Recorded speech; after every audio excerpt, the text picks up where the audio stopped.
जी, अस्सलाम वालेकुम, सबको आवाज़ आ रही है? जन्नत, सारा और मुनीबा, आप लोग मुझे सुन सकते हैं? माय वॉइस इज़ क्लियर और नॉट?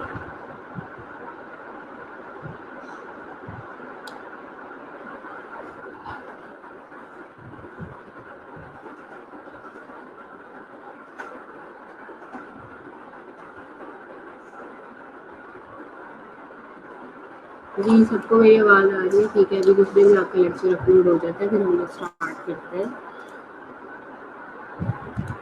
कल जैसे कि हम लोग असेसमेंट पढ़ रहे थे ए की, आई की, ठीक है? आई की हमने ऑलमोस्ट कंप्लीट कर ली थी। इसकी जितनी भी वो थी रिलेटेड जो थी डिजीज़ेज़ थी, और होपफुली आपने उसको रीड आउट भी किया होगा, ठीक है? वो आप साथ-साथ रीड आउट करते रहा करें। So that's very important.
तो आई की एनाटॉमी पढ़ी, आई के बारे में डिस्कस किया, आई के डिसऑर्डर पढ़े, ठीक है? जैसे कि मैं इसको आप लोगों को रिपीट करती रहती हूँ। ब्लेफराइटिस था। मेरी आवाज़ क्लियर है? अच्छा, महकुनिसा समर, मेरी आवाज़ क्लियर है? चिलेजियन है, ठीक है? उसके बाद स्टाई है, ठीक है? उसके बाद टॉसिस था, ठीक है? उसके बाद निस्टिग्मस था, सब कंजक्टिवाइटल हेमरेज था, हाइमी था, एनिसोकोरिया था, हाइपोफाइन था, एंट्रोपियन था, एक्ट्रोपियन था, ठीक है, चिमोसिस था, टेरिगम था।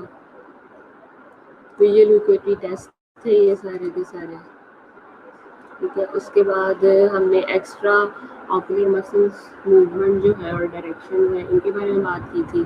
सुपीरियर रेक्टस, इंफीरियर रेक्टस, ठीक है। जितने भी आपके ओब्लिक मसल्स हैं, जितने भी आपके रेक्टस मसल्स हैं, इनके बारे में हमने बात की थी। उसके बाद 6 कार्डिनल पोजीशंस ऑफ गेज के बारे में हमने बात की थी। एक्स्ट्रा ऑक्यूलर मूवमेंट की हम लोगों ने बात की थी। उसके बाद कन्वर्जेंस एंड अकोमोडेशन की बात की थी हम लोगों ने, ठीक है। उसके बाद pupillary light response, swing flash light के बारे में बात की थी, ठीक है। ऑफ्थेल्मोस्कोपी के बारे में हमने बात की थी, ऑफ्थेल्मोस्कोपी क्या होती है। आज का जो हमारा था मेन आई के बाद वो था ईयर का फिजिकल एग्जामिनेशन जो है वो भी बड़ा इंटरेस्टिंग है, जैसे आपको शायद आई का लगा था। तो ईयर कहते हैं inspect externally bilaterally including behind the years. मतलब ईयर को जब आपने इंस्पेक्ट करना होता है तो आपने सिर्फ और सिर्फ उसको इंटरनली ही नहीं करना होता बल्कि एक्सटर्नली भी करना होता है, और उसके बाहर वाली स्किन को भी, कान को फोल्ड करके जैसे होता है ना, उसको भी आपने करना होता है, ठीक है। पल्पेट करते हैं हम ऑरिकल बायलेटरली। ऑरिकल कहते हैं हम लोग ये जो आपकी यहाँ से ईयर स्टार्ट होता है नीचे टिप तक जाता है, जिसको पिन्ना कहते हैं, ठीक है। तो कहते हैं कि आप पल्पेट करते हो ऑरिकल को बायलेटरली, यानी कि दोनों साइडों से करते हो, फ्रंट से भी करते हो, बैक से भी करते हो, इनसाइड भी करते हो, आउटसाइड भी करते हो। हर लिहाज से आप जो है ऑरिकल को कर रहे होते हैं। उसके बाद कहता है ऑटोस्कोप एग्जामिनेशन बायलेटरली। इसी तरह से आप ऑटोस्कोपिकली जो एग्जामिनेशन करते हो बायलेटरली दोनों स्कोप से, ठीक है। ऑटोस्कोपिक एग्जामिनेशन परफॉर्म विदाउट पेन, और हम ऑटोस्कोपिक एग्जामिनेशन करते हैं विदाउट पेन, पेन के बगैर।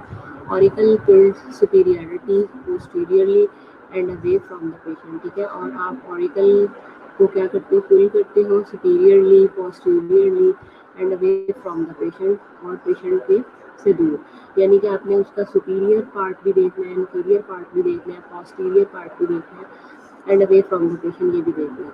उसके बाद auditory acuity tested. Auditory acuity को जो है वो टेस्ट किया जाता है, जैसे कि आई को आप क्लोज करते हो, इफ फिंगर रब and you can see movement of the hand और आर्म। मतलब आप क्या करते हो कि फिंगर आप रब करते हो and you can see the movement of the hand और आर्म, और आप हैंड्स की और आर्म्स की मूवमेंट को नोटिस करते हो। उसके बाद आपके पास आ जाता है auditory acuity tested correctly each year independently, ठीक है। अब हर ईयर को क्या करते हो,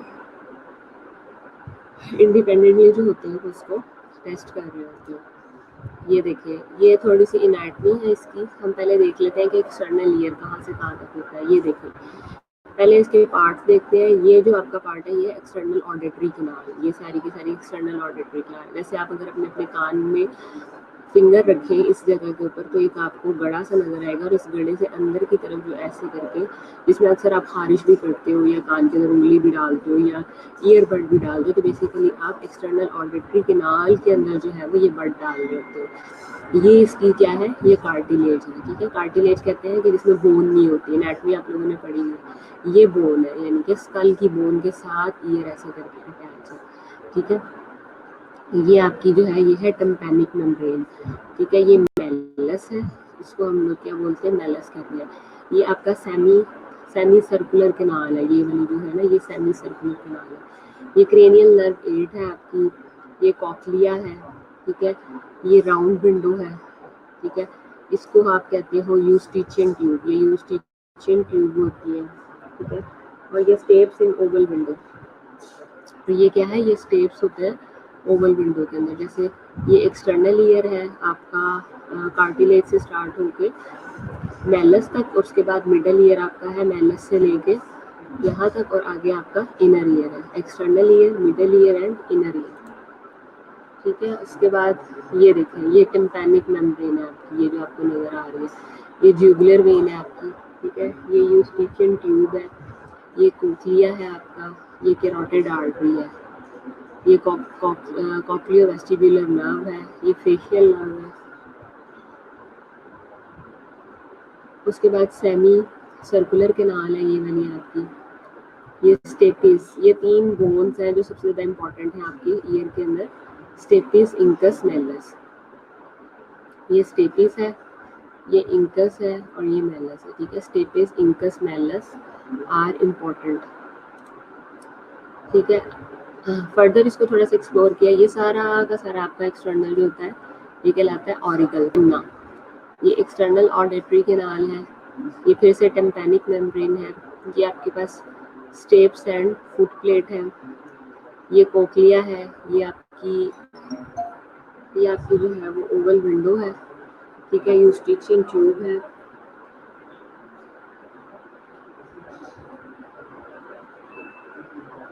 यूस्टिचियन ट्यूब है,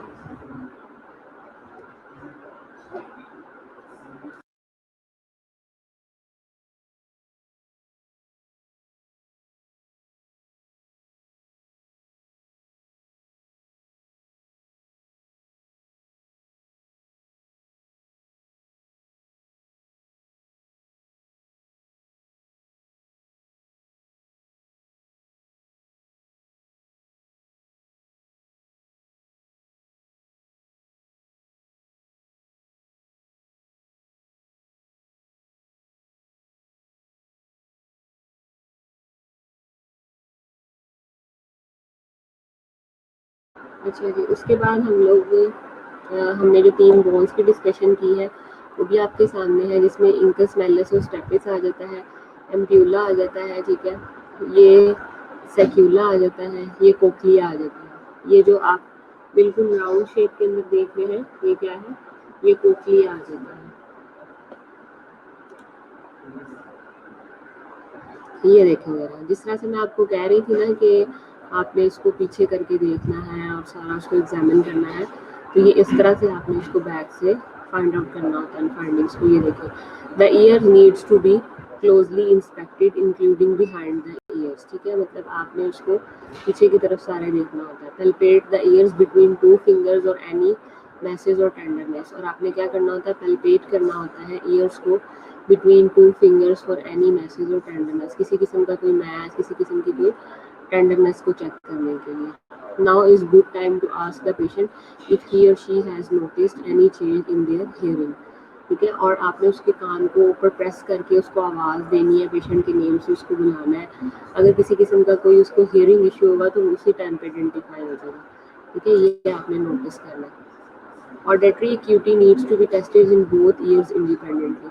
ऑडिटरी एक्यूटी जो होती है आपने उनको दोनों ईयर्स को इंडिपेंडेंटली जो है वो चेक करना होता है, ठीक है। Having the patient cover their other year and lightly rubbing your finger from 3 feet and ask the patient to tell you when they hear it and move your finger closer to the patient can approximate auditory acuity। auditory acuity क्या होती है कि मतलब आपने patient को कहना है कि अपनी एक साइड के कान के ऊपर वो उंगली रख ले, ठीक है। और आपने अपनी फिंगर को जो है वो टैप करना है एक खास डिस्टेंस पे, ठीक है। और उस डिस्टेंस से उसको पूछना है कि उसको आवाज़ सुनाई दे रही है या नहीं दे रही। उसके बाद आपने उसका फासला जो है वो कम करते जाना है, इतना कम करते जाना है कि बिल्कुल करीब आ जाए, ठीक है। लेकिन जहाँ से आपने स्टार्ट करना है वहाँ से पेशेंट को कहना है कि आपको किसी किस्म की कोई आवाज़ आई है कि नहीं आई। इस तरह से आप आइडेंटिफाई कर लेंगे कि उसकी जो ऑडिटरी एक्यूटी है और किस फील्ड के अंदर उसको मैक्सिमम वॉइस सुनाई देती है। ये सारी चीज़ें आपने साथ साथ नोटिस करते रहना है। आगे कहते हैं patients eye need to be closed, patient की आंखें बंद होनी चाहिए। If you use the finger rub to test equity since they may see your arm or clothing move, ठीक है। मतलब उसको कहना है कि आप आंखें बंद कर लें। आंखें खोलने से ये होगा कि वो आपका जो लैब कोट है कपड़ों की मूवमेंट से, ठीक है, या हाथ की मूवमेंट से। अक्सर देखा ना आपका जो विजुअल फील्ड होता है वो चारों तरफ होता है, जब हमने आँख के मसल पड़े हैं जिसमें ऑब्लिक और रेक्टस ऑब्लिक है, रेक्टस मसल्स है और ऑब्लिक मसल्स है, तो वो 6 टाइप है, 6 कार्डिनल पोजीशन के अंदर वो मूव करते हैं ना। लिहाजा आपने उसको कहना है कि आप प्लीज़ अपनी आंखें क्लोज कर लें और क्लोज करके आप फिर देखें। सिंस दे में सी योर आर्म और क्लॉथिंग मूव, ठीक है।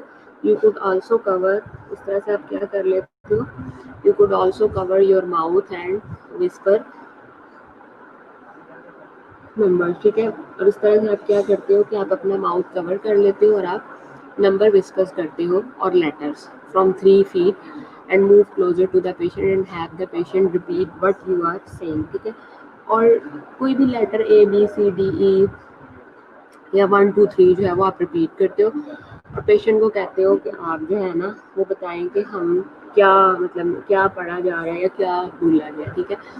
The person with normal hearing will be able to hear your finger anywhere from when you start to, ठीक है। और नॉर्मल पर्सन जो है वो उसको इजीली हेयर कर लेते हैं।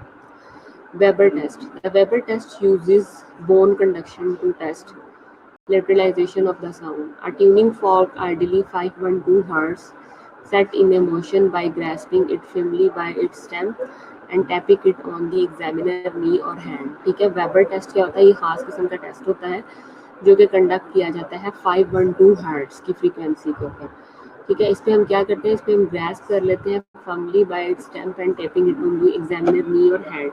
एग्जामिनर की नी और हैंड के ऊपर उसको हम टैप करते हैं और फिर हमें उसको प्लेस करना होता है, रखना होता है पेशेंट के हेड या फोरहेड के ऊपर, ठीक है। A person with the normal hearing hears the sound equally in both ears और describe the sound as centred in the middle of the head.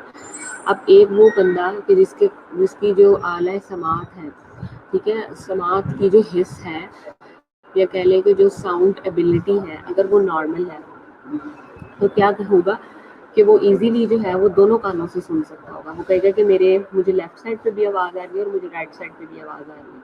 और लेफ्ट साइड और राइट साइड पे आवाज़ आने के साथ साथ वो ये भी बताएगा कि जो मतलब आप उसने वो जो ग्रैस्प किया हुआ है ट्यूनिंग फोक, वो आप बिल्कुल दरमियान में आपके माथे के ऊपर है, ठीक है, नाक के बिल्कुल ऊपर है। A person with such a form otosclerosis or otitis media, ठीक है। और अगर जिसको नहीं सुनाई देगा तो उसको क्या होगा, उसको ऑटोस्क्लेरोसिस हो सकता है या ओटाइटिस मीडिया होता है। ये दोनों कान के डिसऑर्डर्स हैं। Hears the sound better in the affected ear, ठीक है। A person with resulting from damage to the cochlear or vestibulocochlear nerve hears the sound in the better hearing ear. The Weber test is useful for detecting unilateral hearing loss, ठीक है। और weber test हम करते हैं किस मकसद के लिए? यूनिलेटरल हेयरिंग लॉस के लिए।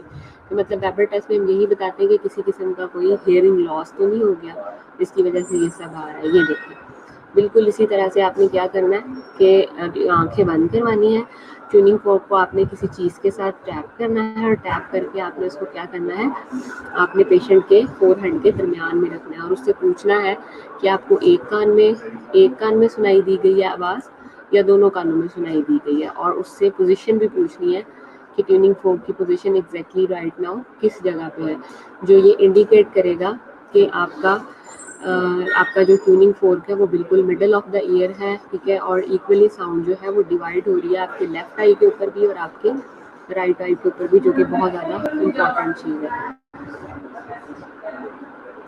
ठीक है। उसके बाद आ जाते हैं राइन test. In the Rhine test pronounced, the examiner shifts the stamp of the vibrating tuning fork between the two positions.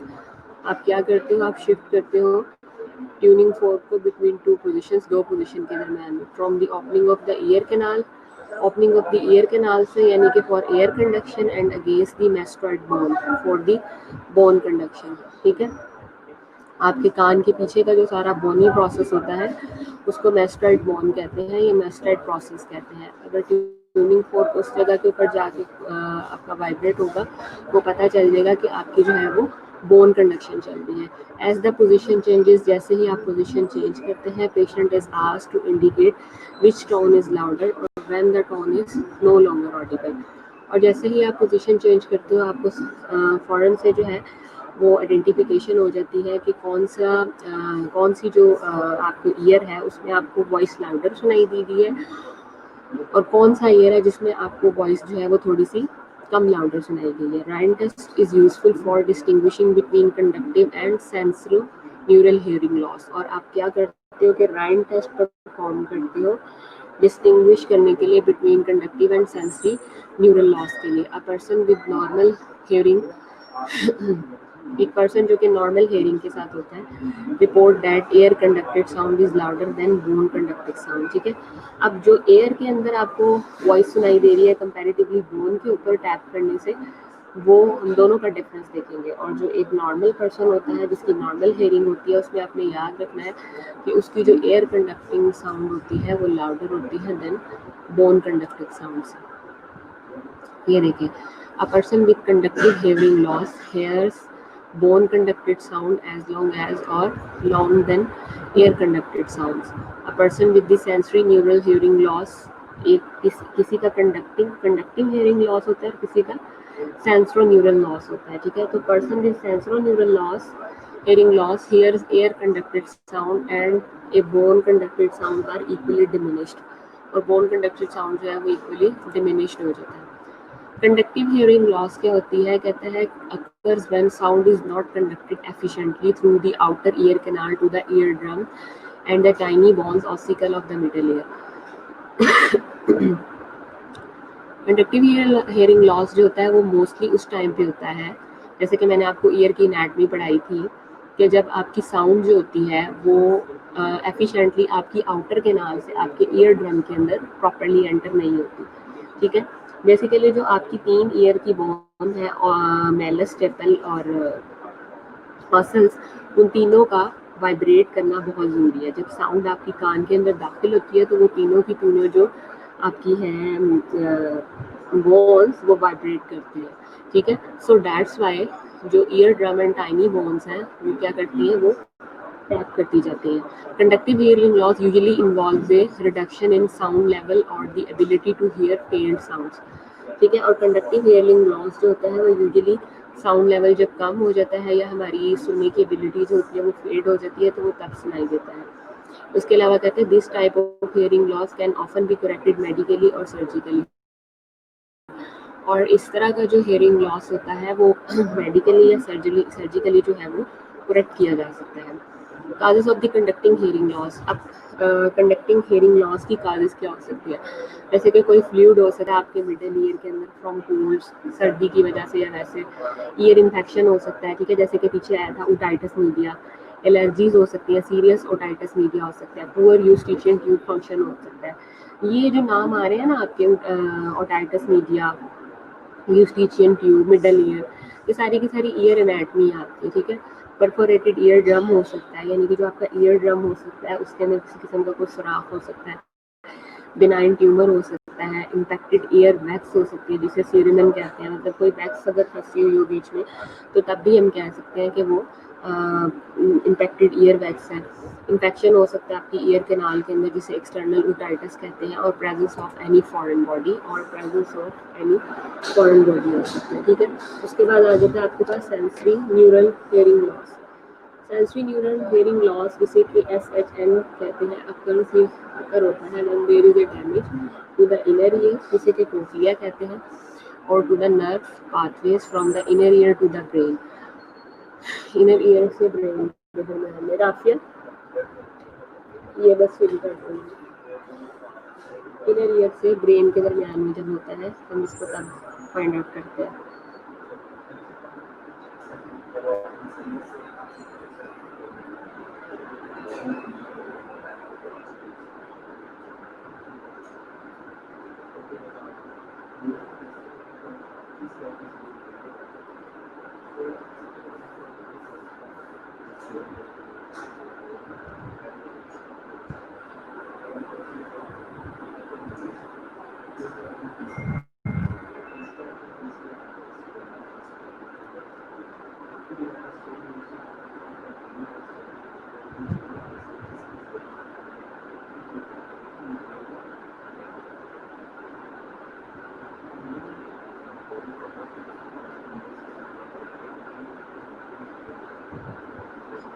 अच्छा, उसके बाद आ जाता है आपके पास most of the time sensory neural hearing loss जो होता है वह कैन नॉट बी मेडिकली और सर्जिकली करेक्टेड, वो मेडिकली और सर्जिकली करेक्ट हो ही नहीं पाता। तो this is the most common type of the permanent hair loss. Permanent hair loss की टाइप है। Some possible causes of the SNHL illness. SNHL क्या है, sensory neural hearing loss. Illnesses and drugs that are toxic to hearing. Hearing loss that run into the family genetic heredity, aging, head trauma, malformation of the inner ear, and exposure to the loud noise, ये सारी की सारी important है। ये otoscope है। अक्सर आप जब स्किल लैब में भी आएंगे तो ये इसके यहाँ इसके पीछे लाइट होती है जहाँ से ये क्लिक कर रहा है। जब आप लाइट को जलाते हैं और इसको कान के अंदर एंटर करते हैं तो आप इसको यहाँ से विजुलाइज करते हैं।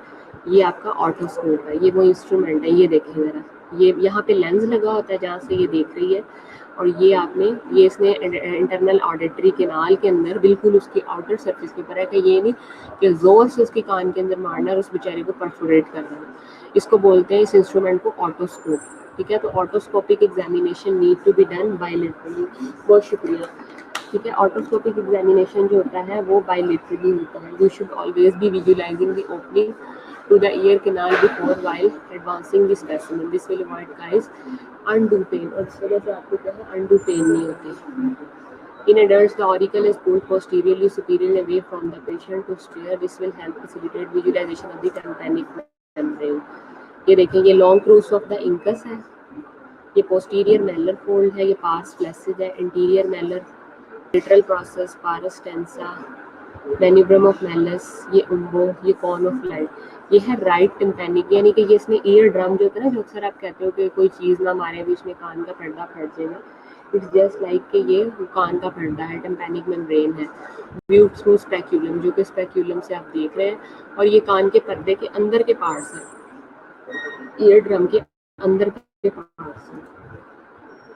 इसको आप ज़रा विजुलाइज कर लें गौर से, और आप 5 मिनट की ब्रेक ले लें, पानी शानी पी लें, मैं भी आपकी प्रॉपरली अटेंडेंस शीट ले, वो आपकी फिर कंटिन्यू करते हैं। ठीक है, चलिए 5 मिनट का ब्रेक ले लें।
ओके क्लास, जैसे कि आपने ईयर ड्रम के बारे में देखा, ईयर ड्रम को आपने देखा कि ईयर ड्रम आपने किस तरह से किया, ठीक है।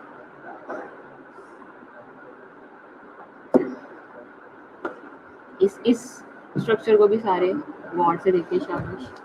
इस स्ट्रक्चर को भी रीड आउट करें जल्दी से।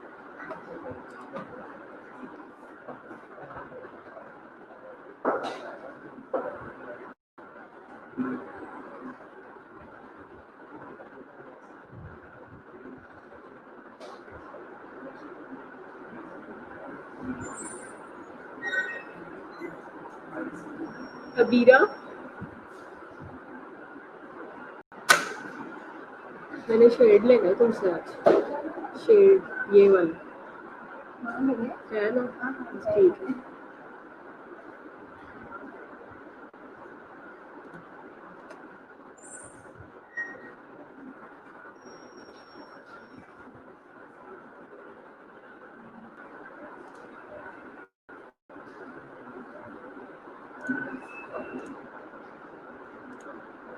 हाँ जी, सारे देख रहे हैं इसको, सारे रीड आउट कर रहे हैं इसको, सारे रीड आउट करें इसको। ये मैंने फर्दर इसके ये वाला पार्ट जो है, इसमें टेम्पेनिक मेम्ब्रेन है, स्टेपिस है, इंकस है, मेलस है, लेंस है और लाइट सोर्स है। उनको मैंने अलग निकाल के नहीं लेदर से निकाल के दिया, ठीक है। नहीं, मैं खामोश नहीं हूँ बिल्कुल भी, आई एम स्पीकिंग।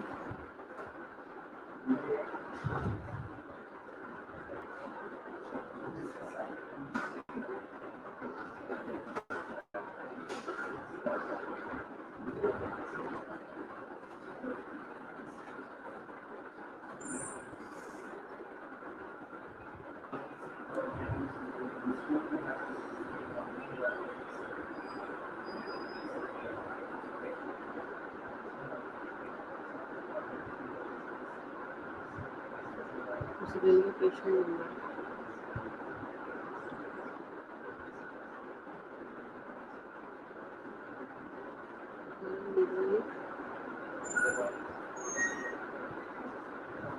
बीस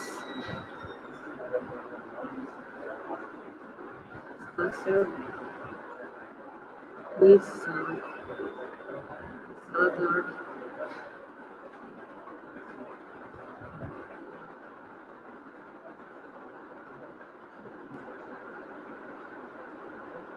14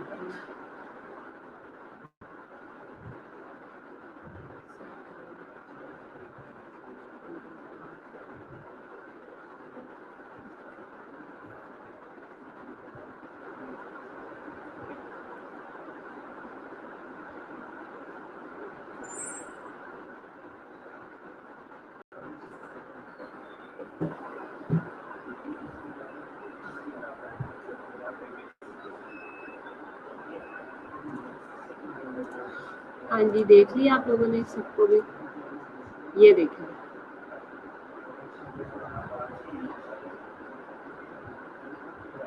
ये पार्ट भी इस तरह से है,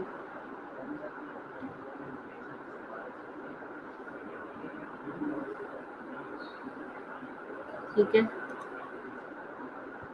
ये देखें, ये परफोरेशन हुई हुई है आपकी मिडिल ईयर के अंदर,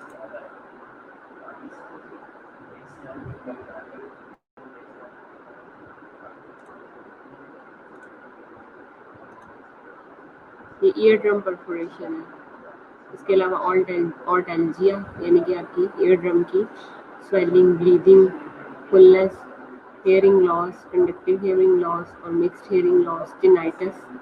टिनाइटस क्या होता है कि हर वक्त जो है वो आवाज़ सुनाई देना। Shape of perforation is split and that's all about, ठीक है। Is there any question?